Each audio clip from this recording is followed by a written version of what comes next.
High বন্ধুরা, নিয়ে চলে এলাম পাঁচমিশালি সবজি দিয়ে চিংড়ির একটা অসাধারণ পদ।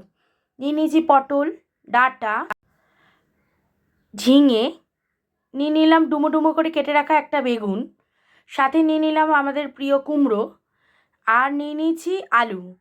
আলু একটু ক্ষতিকারক হলে ছোটো বড়ো সকলেরই এটা প্রিয়, আর এটা ছাড়া চলেও না কোনো রান্না।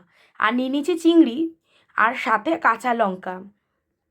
এখানে কুচানো আদা নিয়েছি, এটাকে একটু মিক্সিতে পেস্ট করে নেব। দেখো কড়াইতে তেল গরম করে প্রথমেই চিংড়িগুলো ভাজতে দিয়ে দিলাম।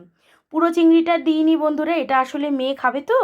সোনামা আসলে এরকম তরকারিগুলো খেতে ভালোবাসে, কিন্তু বাচ্চা তো মাঝে সাঝে বায়না করে জানো তো। সেই জন্য একটু চিংড়ি মাছ দিয়ে দিলে তার গন্ধে গন্ধে মেয়েটা ভালো খায়। আর চিংড়ি মাছ তো জানোই, ছোট বড় সকলেই প্রচণ্ড ভালো খায়। ওরও তেমন, যে কোনো রান্নায় চিংড়ি মাছ দিয়ে দিলে ও সেটা খেতেও ভালোবাসে আর কোনো রকম বায়নাও করে না। এখানে চিংড়ি মাছটা একটু নুন হলুদ দিয়ে ভেজে নিয়েছি।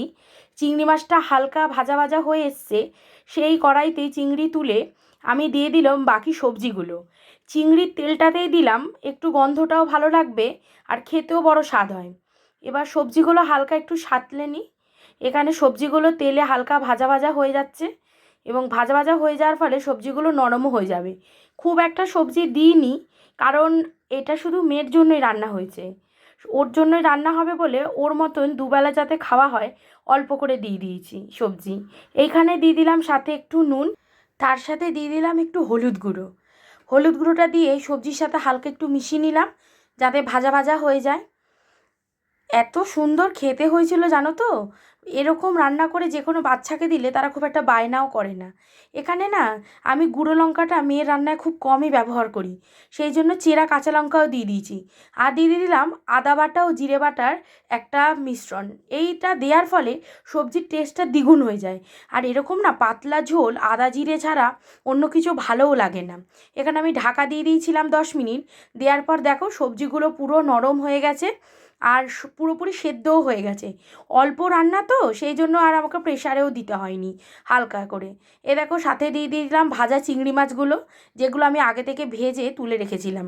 এবং ঝোলবটিটা ঢেলে রাখার পর এখানে কড়াইতে দিয়ে দিয়েছি একটা শুকনো লঙ্কা এবং দুটো গোটা জিরে।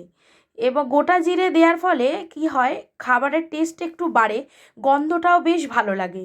ফোড়নটা আমি পরেই দিই, আর একটা শুকনো লঙ্কা দিলাম যেই তো মেয়ে খাবে। দেখো তরকারিটা আমি ঢেলে দিয়েছি, তরকারিটা এবার ফুটতে শুরু করেছে। আর এর 5 মিনিটের রান্না, তেমন কিছু নেই, আর খুব সহজ। হালকা একটু চিনির দানা দিয়ে দিলাম, পাঁচমেশালি সবজি তো একটু মিষ্টি মিষ্টি হলে ওর একটু খেতেও ভালো লাগবে। এই দেখো সব সবজিগুলো সেদ্ধ হয়ে গেছে, আমার ঝোলবটি একদম রেডি। এই দেখো আমি তরকারিটা ঢেলে নিয়েছি, তোমরা কেমন লাগলো আমাকে জানিও।